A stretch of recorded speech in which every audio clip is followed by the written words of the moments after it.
Coucou tout le monde, donc j'espère que vous allez bien, j'espère que vous êtes en forme, c'est le principal. C'est pour celles qui me suivent sur Insta et sur Snap, vous devez connaître le résumé de ma vidéo.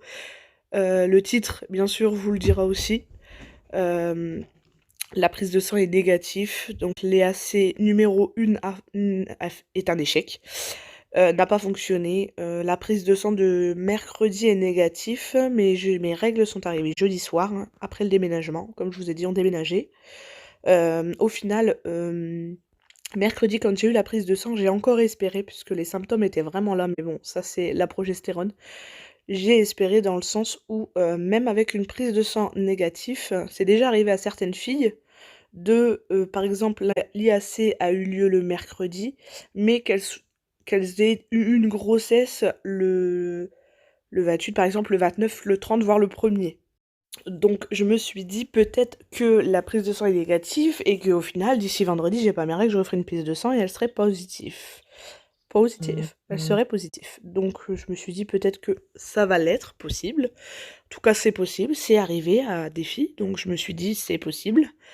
Bon, après, jeudi soir, je me suis pas fait de l'heure, hein, mes règles sont arrivées, donc il y avait plus du tout de doute. C'est pour ça que je vous ai pas fait de vidéo tout de suite, pas pour vous annoncer de mauvaises nouvelles et après une bonne, ou l'inverse, vous dire que j'avais de l'espoir et après redescendre de cet étage. Même si j'avais mis beaucoup d'espoir sur la première insémination, parce qu'on m'a répété et répété, lors de mes rendez-vous, de mes contrôles, que tout était bon, le follicule était là, la muqueuse était bonne, l'endomètre était bon, et qu'au final, même avec une insémination, ça ne fonctionne pas.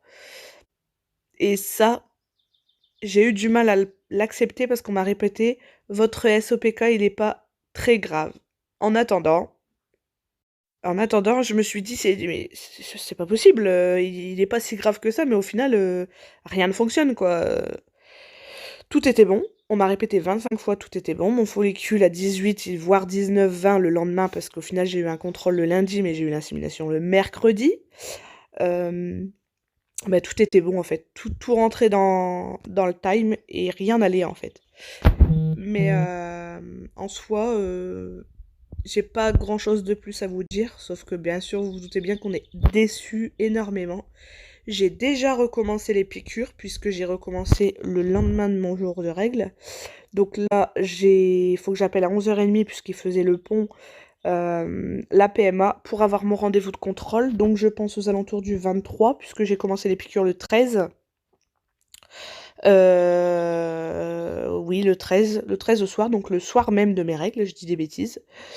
Et puis il y aura plus qu'à faire le contrôle et voir si ça se déroule en espérant, comme ça s'est déroulé le dernier cycle, avec un positif à la clé bien sûr, mais que ça se déroule comme la première fois, la première insémination, parce que si au final ils mettent encore 3 mois à trouver mon traitement, je crois que je vais pas le supporter. J'ai pas grand chose de plus à vous dire, je pense que je vous ai tout résumé. Le principal de la vidéo, vous vous doutez bien, c'est que c'est négatif. On va pas passer par quatre chemins, voilà, il n'y a pas de but. Il n'y a pas de but. Je dirais à celles qui regardent mes vidéos, surtout méfiez-vous d'eau vitrelle. Puisque, on le sait, eau vitrelle reste que jusqu'à 12 jours dans l'organisme. Le souci qui s'est passé, c'est que moi je fais des tests pour voir si je n'ai plus d'eau vitrelle. Comme ça, si j'aurais fait un test la veille ou l'avant-veille de la prise de sang qu'il aurait été positif, ça serait une grossesse. Ça aurait été le résultat d'un positif de grossesse. Mais le souci qu'il y a eu, c'est que j'ai fait des tests jusqu'à 10 jours après l'eau vitrelle, 11 jours, et j'avais encore un positif. Sauf que quand j'ai fait mon suivi avec Clomid et eau vitrelle, il partait très très vite. Au bout de 7 jours, j'avais plus de traces d'eau vitrelle. Sauf que selon le traitement que vous avez, vous n'allez pas avoir le même rendu au vitrelle. Au vitrelle, il va s'éliminer beaucoup plus lentement. C'est là que je vois que j'ai une ovulation de meilleure qualité parce qu'au vitrelle a mis beaucoup plus de temps à s'évacuer que d'habitude, que lors des précédents essais avec d'autres médicaments, d'autres traitements. Voilà, donc j'espère que j'aurai bien expliqué la fin de la vidéo. Si vous avez des questions, vous n'hésitez pas, comme d'habitude. Je vous fais plein de gros bisous, je vous dis à très vite, et surtout pour vous donner des bonnes nouvelles.